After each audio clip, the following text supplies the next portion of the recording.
Oh, cool little stream. Hello, friends and enemies, heroes and villains. Welcome to Epic Realms. I'm your host, Nick, and with me today, our guest is the author of the wildly popular urban fantasy series, The Preternatural Chronicles. Book 9 is now available, so please welcome with me today, Hunter Blain. Without the E, right? Correct. Hey guys, yeah, thanks for having me on. No problem. Our, I was kind of hinting to you before we started about, we had a conversation on Facebook. And when just Luke Daniels was going to come on the show, he came on. And he wasn't able to make it, but I was promoting him coming on, and I had a series of pictures that were cycling through, and I listed some of the books that were on there, and I get this Oh, response right. saying, "Yeah, I hear he does this book series called the Preternatural Chronicles too. I hear it's really awesome, and it's a really good book." And of course, it took me a half a second because I looked at it and I was like, "Oh yeah, that was on my list." Because I had he's Justin's or Luke's done so many books that it's hard to like, how do I fit all of them in there? And I'm like, okay, well, I'm just gonna throw these in there real quick. It's my first post on this interview. And then, of course, all the subsequent ones after that, I made sure to put a Preternatural Chronicles book in there. That's something I like doing whenever people, tag me in like the urban fantasy Facebook group with like 30,000 members or something. Yeah, Someone will post about me, check out this book, which is awesome. I love seeing that. And then, I'll just randomly type in there, from a completely non-biased point of view, I like it, or someone will say like, oh yeah, I really like that book. And I said, and I hear the author is so extraordinarily humble as well. And not everyone catches that it's me who's the author. But it when they do, it they're took just me a like, sec. It took me a second. I saw it and I was like, oh yeah, I got to make sure. Wait a second. I love doing that. It's a lot of fun.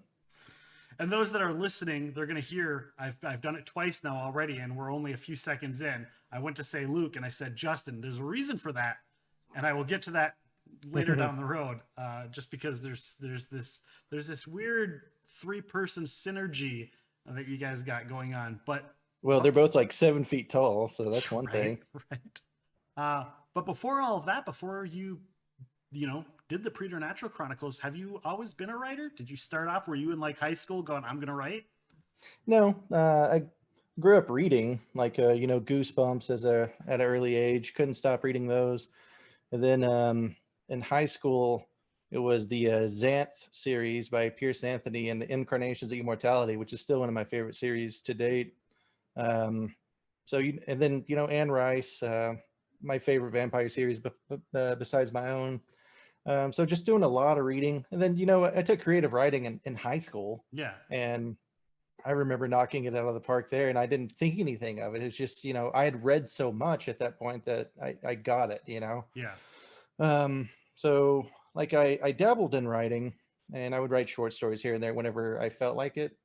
And then my best friend John Cook, um, he I'd let him read them. Like I'd write one about a serial killer or something, or things like that.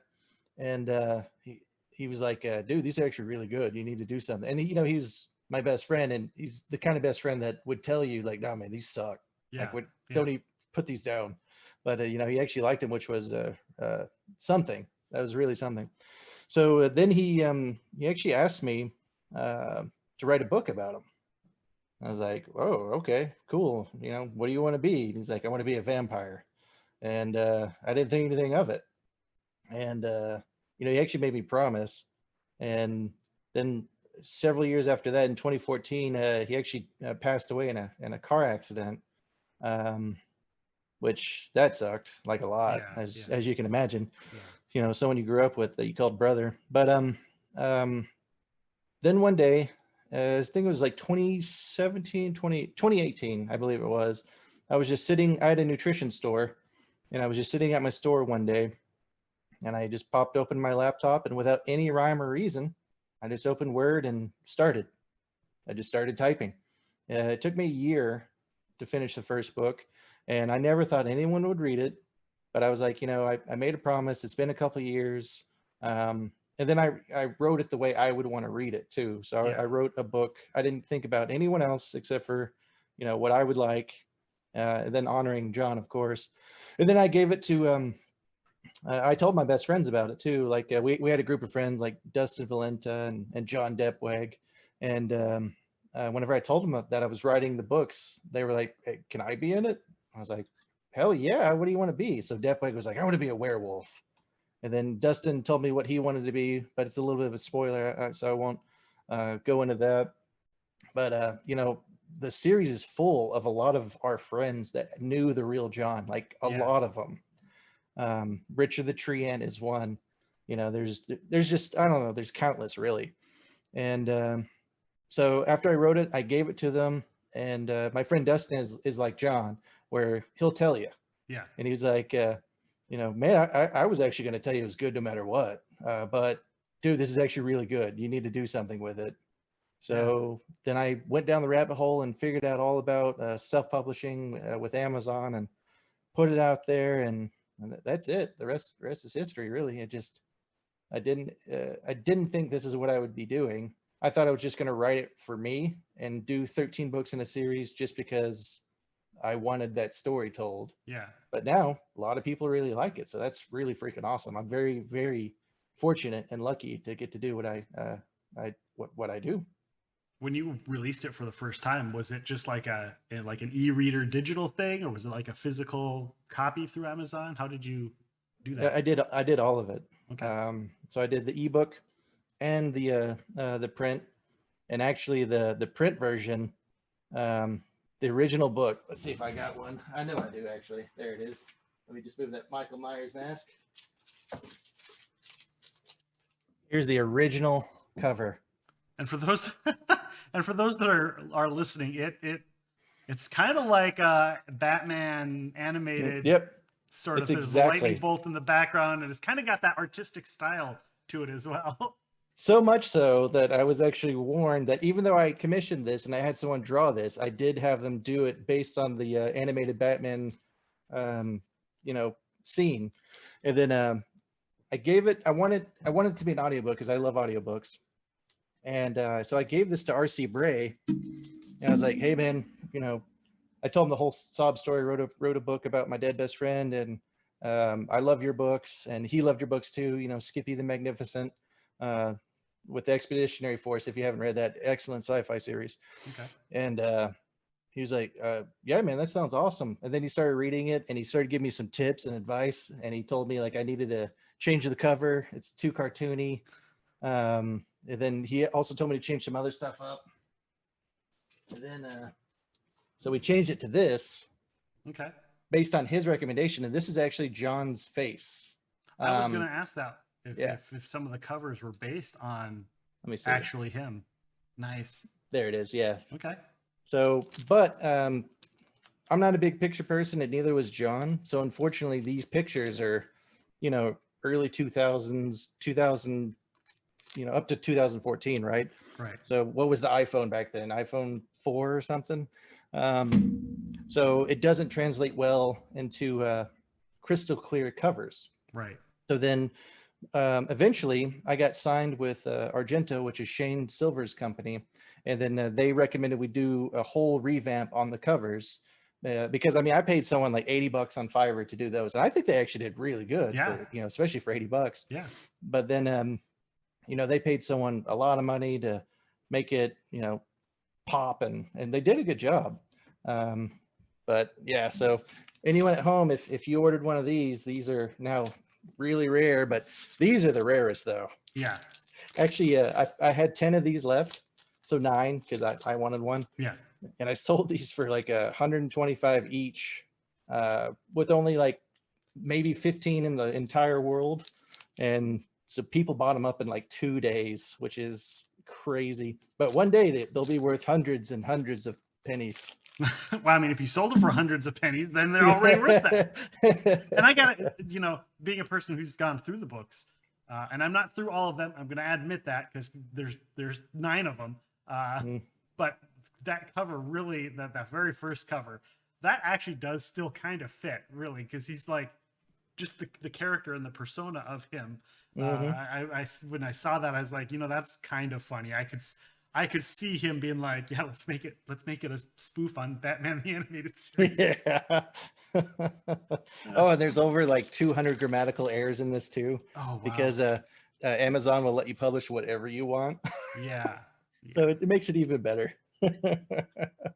Did you do before was that like your very first published anything, or did you do some Yep. short stories and stuff before that? Nope. That was like the first thing I ever wrote in earnest, Oh, and it's one of those things I guess I was meant to do it, because I'm goodest with words and stuff. So did I you end didn't up really. having an editor right away at the beginning there, or did it like No. come Oh later man, down? I got a story for that one. So All for right, editor, story time. oh my goodness. So I use Fiverr for everything because I, didn't have any money, Mm-hmm. and editors are expensive. Now I will say, for all of you budding authors out there, you save and you pay for a good editor. Jesus. So don't make the mistake I did, which is I went through one editor and then another and then another. So I'm paying little bits, but over and over and over, and I'm still like finding all these errors and stuff. So at one point I was like, screw this. I wrote Deliverance, which is the novella that's about 12,000 words. It's book 0.5, takes place just before book one. And for those of you interested, if you go to hunterblain.com, you can sign up for my newsletter like halfway down the main page, and you can get the ebook for free. Just Nice. download it right then and there for free. See if you like the series. But anyway, so I wrote that, and I went to Fiverr again, and I reached out to 5 different editors, and I said, congratulations, you're a part of the editor games. I'm giving this book to 5 of you, and whoever wins will get to do the rest of the series. So I let them know, like, you have competition.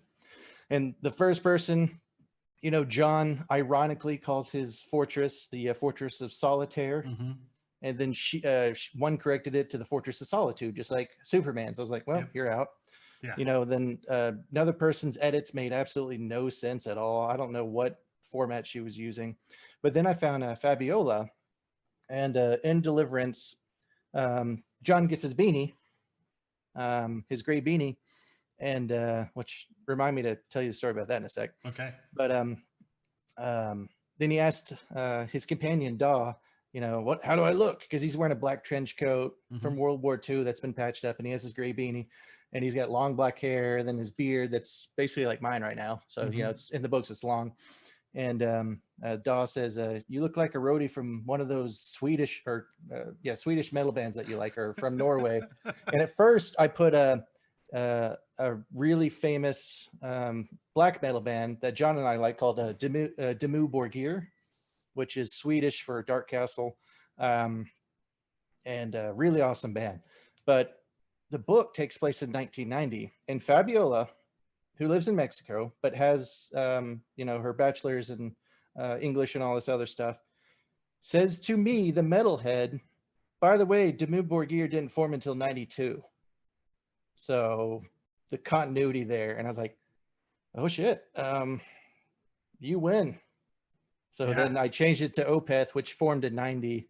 And I did not expect someone like her, or someone who's not a metalhead, really, to catch that fine level of detail. Yeah. And every single book, Fabiola helps me catch some obvious continuity thing that makes me just want to, should have had a V8, that kind of thing. Yeah. But as a writer, you see things from 20,000 feet up, right? So you miss a lot of the finer details, except whenever I hear it in audio from Luke, and then it's like I'm hearing it for the first time. But by then it's too late. I can't change because I've already paid Luke. It's done. Yeah. Or Argento has. But anyway, so Fabiola won the editor games, and she has helped catch every book. She catches something, and she also helped me, she'll, like in Holy Shioli, when John figures out something that gets him out of a situation, she goes, hey, if he could do that, why did he do this in this book? And I'm like, damn. So then I have to figure out a logical reason as to why he didn't, and then like a whole new set of rules comes up, and she definitely helps make my books better. But for those of you who are budding writers, pay that damn editor. Get an editor. You That's like know, an ongoing theme. And it's always a question I have to bring up because a lot of people that are, you know, upcoming authors, writers, they don't and they don't know. Yep. And They don't know and until they know. everybody who's, especially the self-published, such as yourself, get an editor. Get one. I wish it was the first thing I did. So Yeah, you're looking at, 12, 15, 1600 bucks for an editor to go through a 100,000 page, 100,000 word, 100,000 word book. And it's worth every penny. Trust me. But to go back to the gray beanie, this is actually one text that John sent me of that used to be my gray beanie. Okay. And that's him sending me a text saying, yeah, your beanie has found a new home. Don't call the police.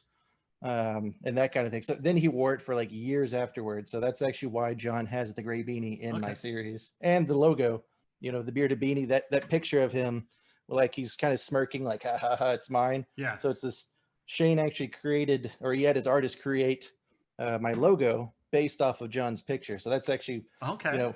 People say like, man, you rock your own merch all the time. I'm like, well, yeah, I'm wearing my dead best friend's face. Yeah. No, that makes sense. That's awesome. Works on multiple levels. Awesome. That is great. What other characters? Obviously, you mentioned Dapweg. What other characters are based on real people in the book? Oh man, I know I'm gonna miss someone. Oh, Let's see. Right. We have Valenta, the saloon guy, Depweg. Dahl wasn't based on anyone. Neither was Ulrich. Okay. Richard the Tree Ant is our old boss at GameStop when we worked there many moons ago. And I got him down to a T. Let's see who else was there. There's no, Colin didn't meet him. Colin Baker is one of my good friends, but he didn't know John. Same thing with Joey and Dawson, the twins. Yeah, they're real. They're real people, and even the mannerisms are real. Where one's more extroverted and one's more introverted, and it's crazy how different they are, but they're identical twins. So they were fantastic characters. Yeah, Haley's real. Man, there's just so many characters. I know I'm going to be missing some too, and I'm going to think about it later when the pressure's not on. What about the priest? Is he based on no. The priest was. I needed a guiding light to help John.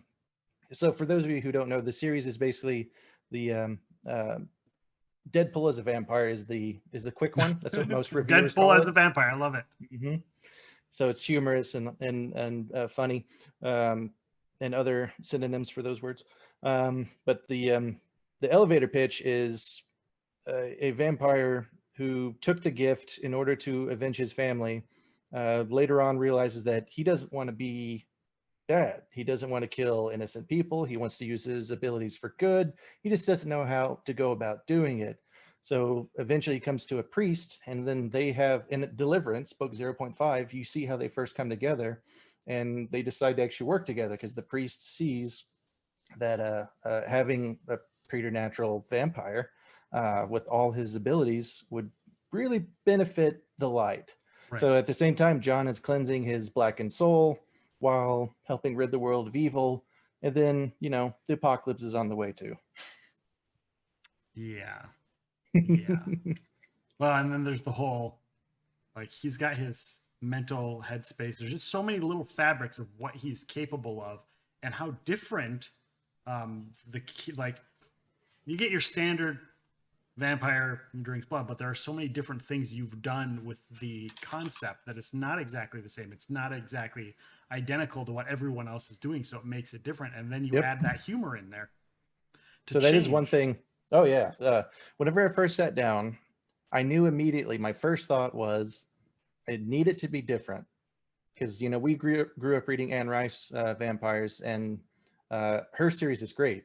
Some things I don't cater to, like this, being sexually inept, basically. And I'm like, well, that's boring, that kind of thing. Yeah. So I made it my own. So the first thing I thought was, okay, so why does he need blood? He needs blood for energy to survive. So, and then I go into the scientific reasoning on that too. I had to figure that all out.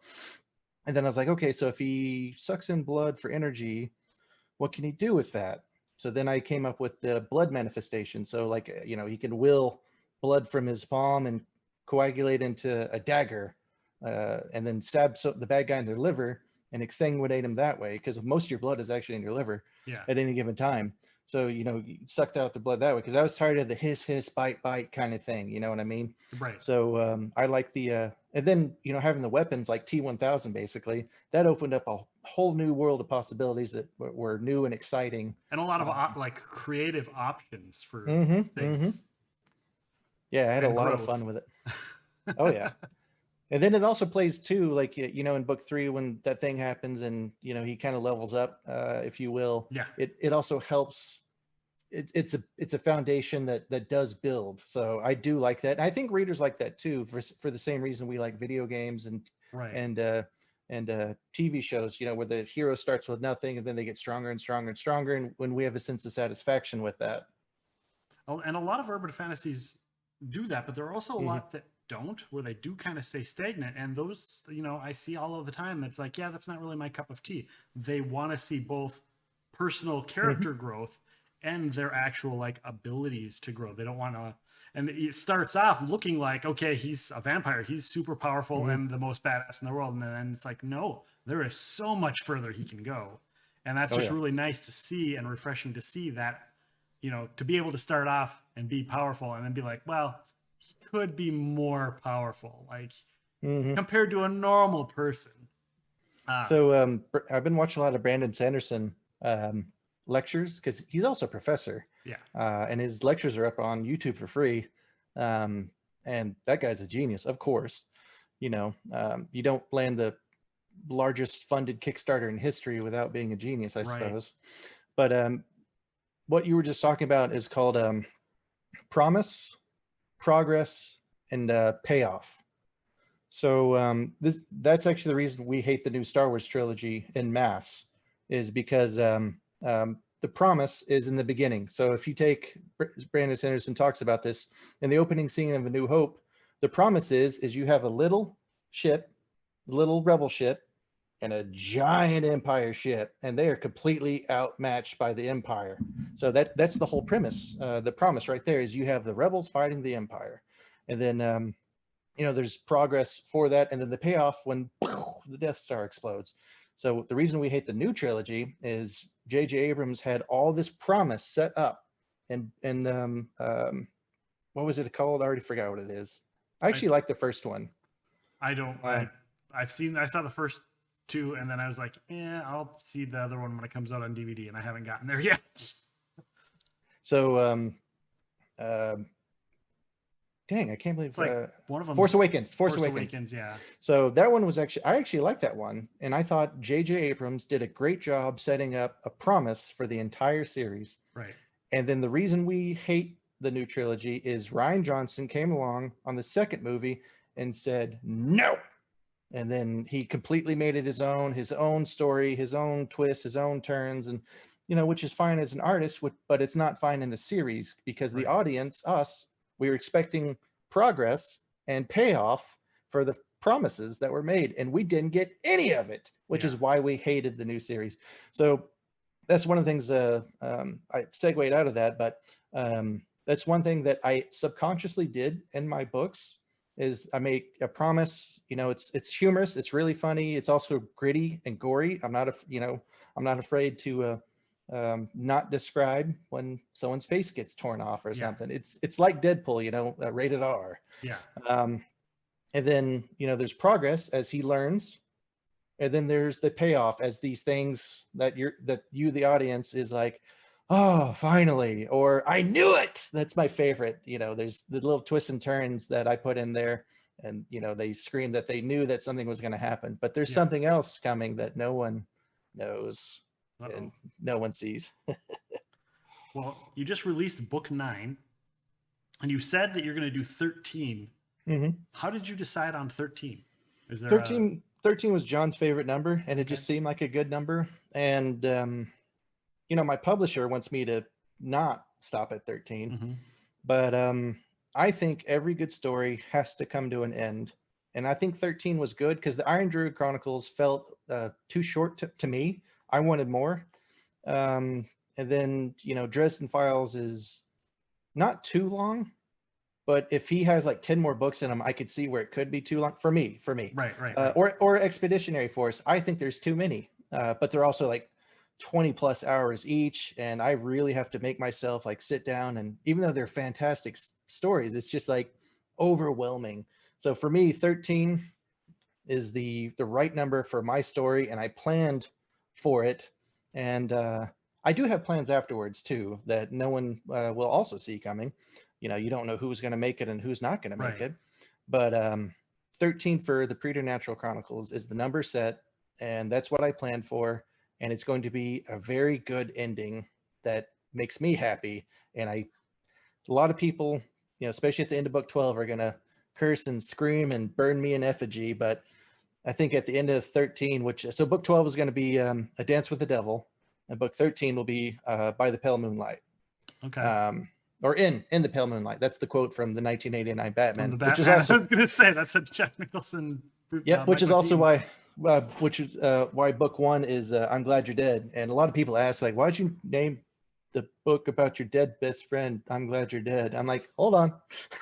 So I actually put a whole scene in Deliverance where John comes home and Dawes has 2 VCRs and he's recording the 1989 Batman, and it comes to that scene. So I'm like, this is what it means. Nice. So how do you know, because there have been many authors who have said, I'm going to write this many books, and then they get to that last book and they're like, I have so much to do and I have to do it all in this one book. Have you already planned for maybe that to happen, so you don't like end up on book 13 and go, okay, I need to write 3 books to get all I want done in this last book? No, I've told the audience there's 13. John, let's see, I don't want to give anything away. It's mentioned that there's going to be 13. I even, so I don't want to give too much away because it spoils book. But do you have 5? a plan? Yeah. So the I'm 40,000 words on book 10, which I am, working title is Memento Mori. Okay. So that's the first anyone's ever heard of it, by the way, except for like my moderators who are awesome on Facebook. But for you guys, Memento Mori is the working title for book 10, awesome. Which means remember you will die, basically. Don't take things for granted and that kind of thing. So it could also be like conceived or considered darkly. But so I'm 40,000 words on book 10. I did pause to take a little break to focus on some other stuff. I needed a good palate cleanser. But after 10, it's going to be a trilogy. And I already know the trilogy it's going to take me a while to get it out. They're probably going to be massive. And I've already begun tapering things off. So like you were saying, some authors might get there and be like, oh no, I have too much more to go. For me, I've known 13, I've held 13. So I'm coming to a head, because book 9, one of my beta readers, Paige, who I owe a lot to, by the way. Paige is awesome. But Paige mentioned, like, it really does feel like the series is about to come to a head. And I'm like, that's what I'm working for. Book 9 is ramping up to book 10, which will then set up the final trilogy of the final 3 books. And it's going to be massive, but everything will be tied in a nice, neat little bow, whether the audience likes it or not. But you're going to get that payoff. So I made the promises, we've had the progress, and you're going to get that payoff. And I think it's going to be a really satisfying ending, for me at least. And I think people are going to really dig it. Yeah. Awesome. Well, I'm excited for that. And again, for those of you that are listening, book 9 is out now, and obviously you can get them pretty much everywhere. And of course, Luke Daniels does the audio for that. For all of them. Daniels. And Luke Daniels is the man. I've got to ask you. We had Luke on. Luke mentioned you. Luke actually mentioned how you were kind of integral in hooking up him and Justin Leslie. Thus the reason I keep accidentally calling Luke Justin and Justin Luke. But that's it's really interesting. Do you ever go, I wonder if Luke's going to catch this pop culture reference I wrote in here? So Luke is like 97, 98% autonomous, especially at this point. I mean, not only is he an amazing professional, he's an Audible Hall of Fame narrator for reasons, over 600 books. he doesn't even read books before he gets in the booth anymore because he doesn't have to. Right. You know, he's done it. It's like Stephen King. Stephen King doesn't know what he's going to do that day, but he just does it and it comes out great. Yeah. Right. So it's the same thing with Luke. He just knocks it out of the park. So if there is something though, like pronunciation, like Thich Dong Hua, who is the monk that burned himself alive during Vietnam to protest, I put him in a scene for a reason, and then I had to research how to pronounce his name, and there wasn't a lot of information on it. And I even listened to like natives, you know, say it, like pronounce it, and I'm like, what? One more time, you know, I would play it over and over and over and over. So then I had to spell it out phonetically for Luke in a comment on the Word document. I'm like, man, I think this is how it's pronounced. There's only two things on the entire internet, so you can't really mess it up. No one's going to be like, you didn't say that right. But I'll leave him notes Okay. on the Word document if I think it's necessary. But each book is maybe 3 or 4 notes, maybe 5, because he gets it like 100%. He gets it, and I'm very fortunate because of that. No direction for me at all. Very rarely, I'll have to be like, "Oh, hey, can you actually do it this way?" You know, it's very rare. How did you and Luke get hooked up? Oh, so the fun story is, excuse me. So R.C. Bray was set to record because John's voice was really deep, like R.C. Bray's.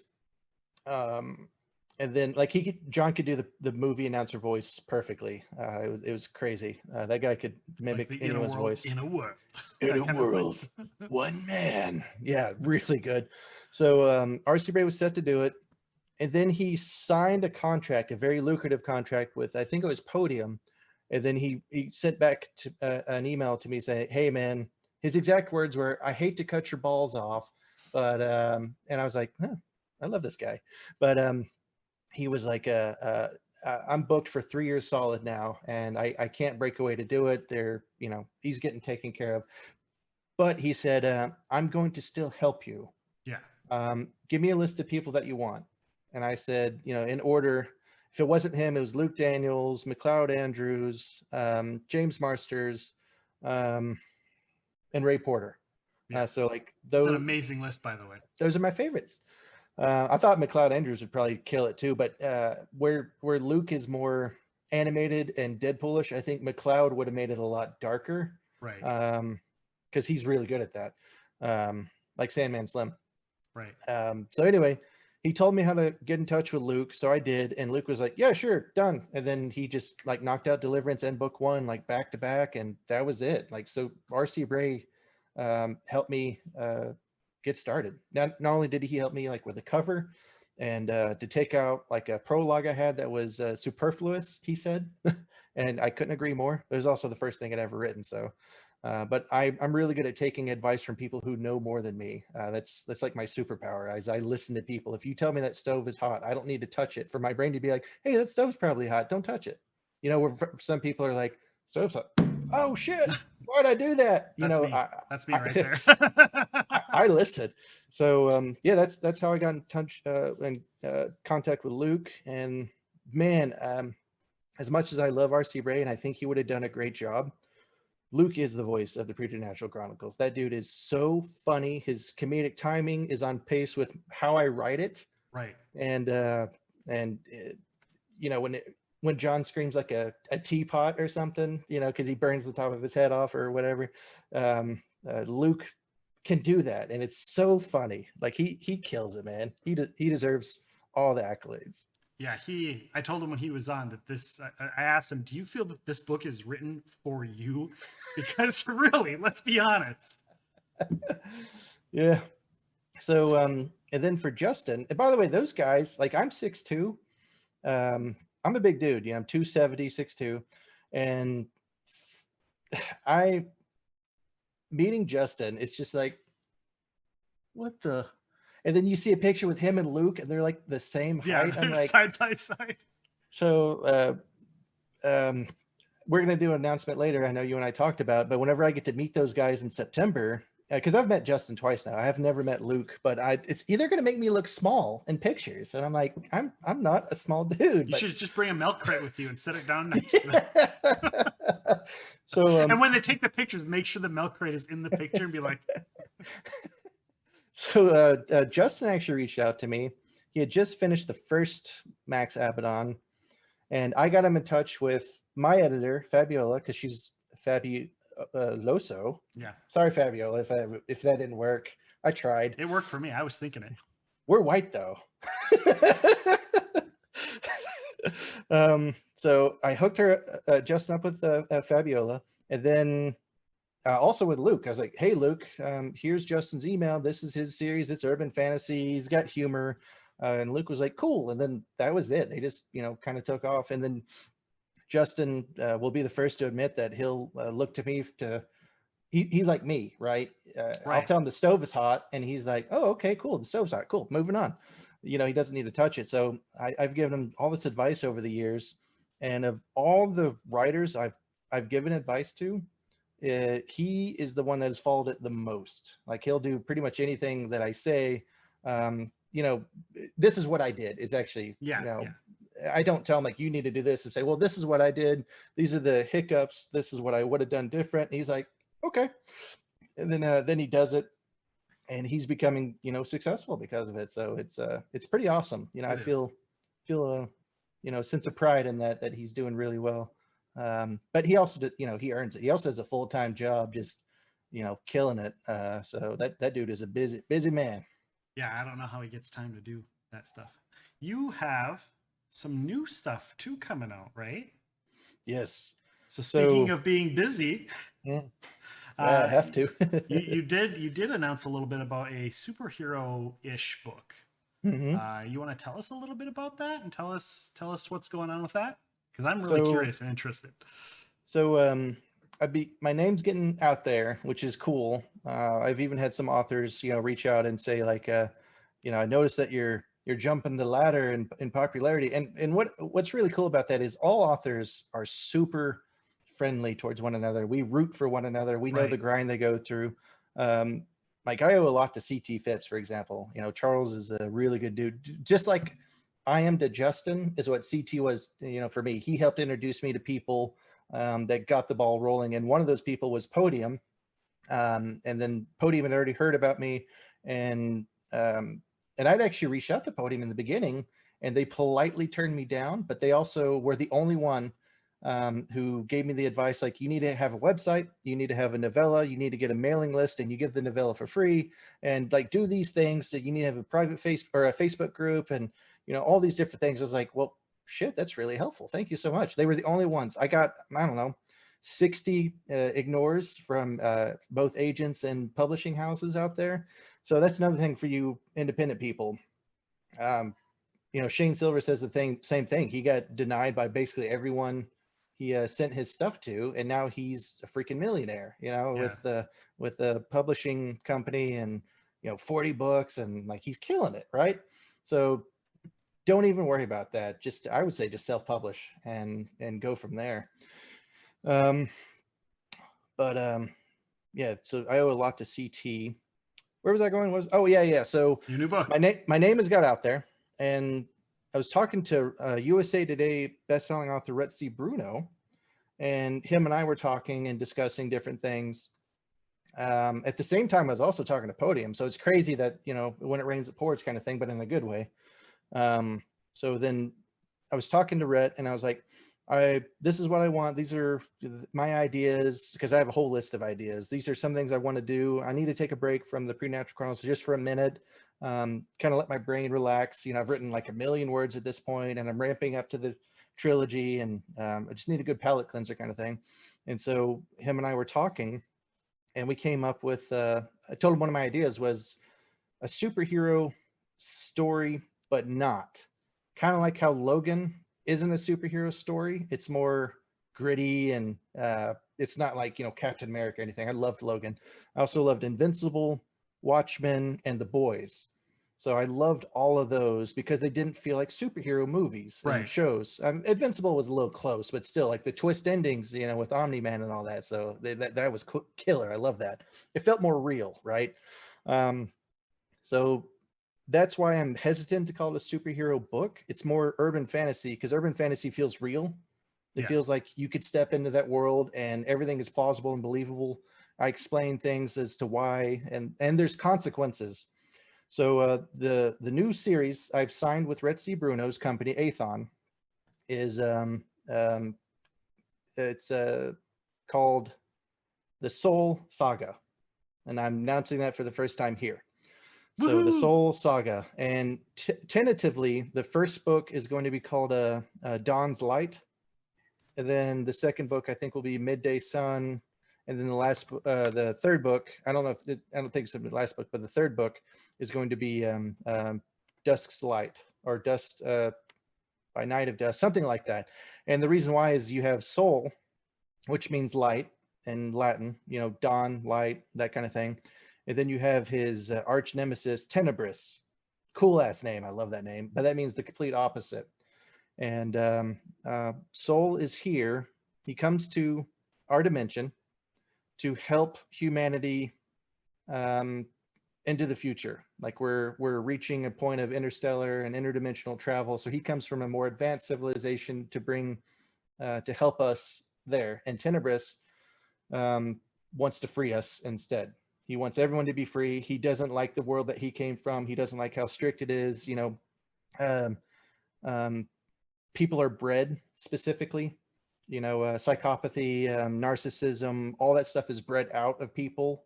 But that also means that the government is controlling who can breed, right? Right. So where Soul is like, he's trying to explain to people like, no, this is a good thing. There's peace. We've colonized the galaxy. There's no wars. There's one unified world alliance. We're all together.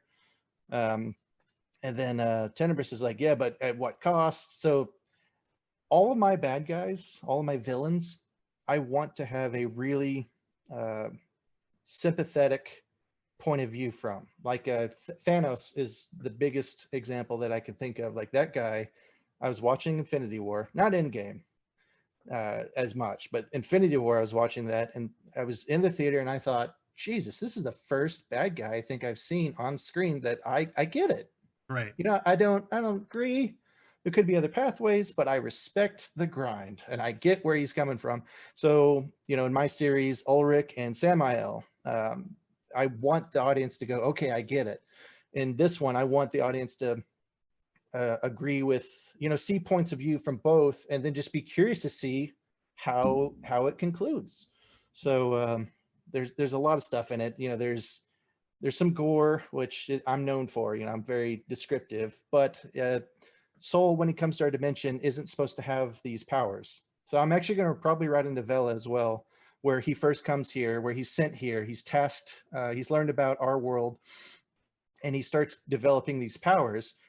But that's where my series is different, right? Or I guess Invincible feels like the same way, but I also want it to be more urban fantasy in that there's a lot of consequences to him having powers. Right. Like in the opening scene, he's saving someone from a fire, and he's like, you need to climb on my back, and they're like, I can't, I'm too hurt, and Soul goes, I'm sorry about this, and he grabs the guy's arm and just shatters the bone to dust, and like the guy screams and passes out because he can't control his strength. Right. There's physics, right? He's too strong. So I thought, like, what would it be like if Superman couldn't touch a woman or use a normal toilet or open a door or shake a hand, right? Yeah. So for all of his powers, there's consequences.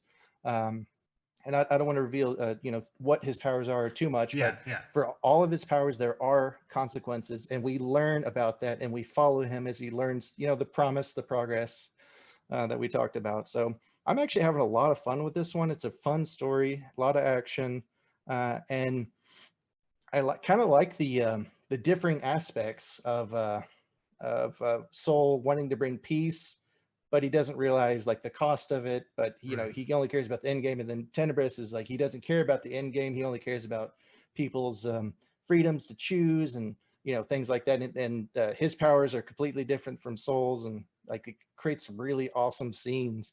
Is And there going to be a different tone to it? Is there still going to be like the same quantity of like humor involved, or is it going to be a bit more serious? It's a bit more serious, but there is a character, Harry, who is his CIA agent, his handler, who I already love Harry. He's hilarious. Like he is definitely the comic relief. Um, like at one point, no, I don't want to tell. Like there's too many funny Yeah, yeah, parts. yeah. Like No, that's good. That's I'll fine. be listening to it. As long as we know yes or no, Yes, right? yeah. It's not quite as funny. It's more serious of an endeavor.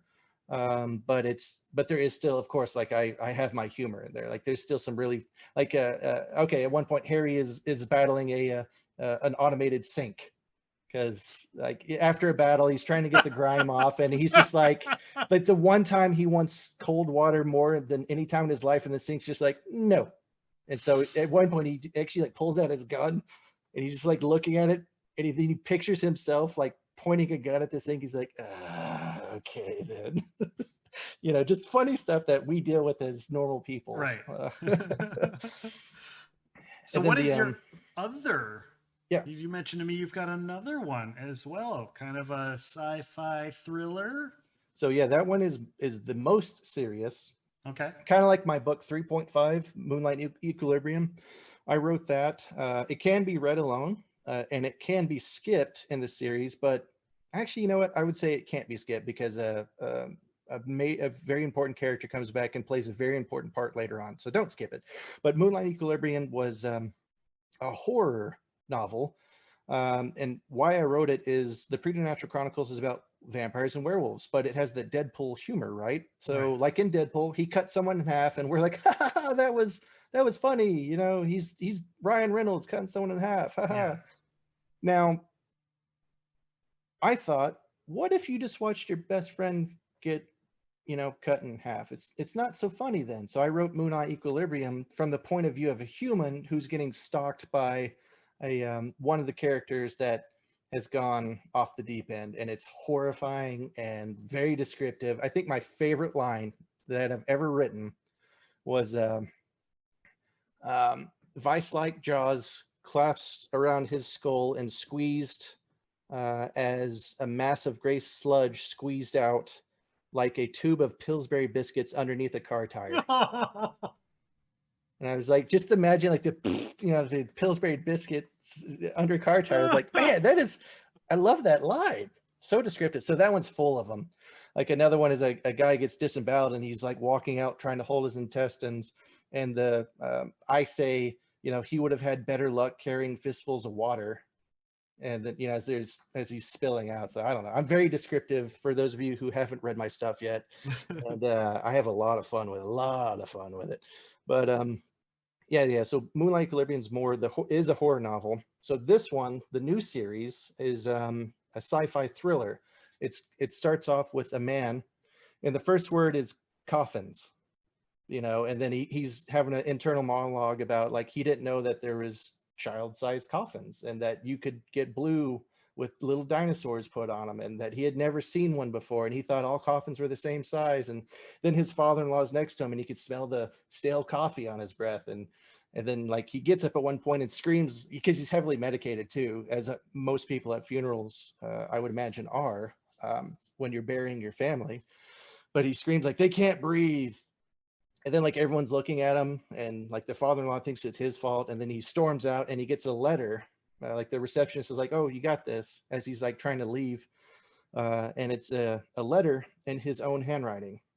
And then he gets home and it's the formula for time travel, and it's set today. It's not in the future, set today. So the whole book is him trying to go back in time and stop his family from being murdered, and then the things he learns along the way and the consequences, which anyone who reads my work knows I'm big on consequences, right? Yeah. Nothing is for free. Right. So it's a psychological sci-fi whodunit. It feels like Seven to me, mixed in with well, no, it just really feels like Seven. That's kind of what I have in my mind as I'm writing, is that dark tone. Seven's one of my favorite movies of Yeah, all time, Seven's a by the great way. movie.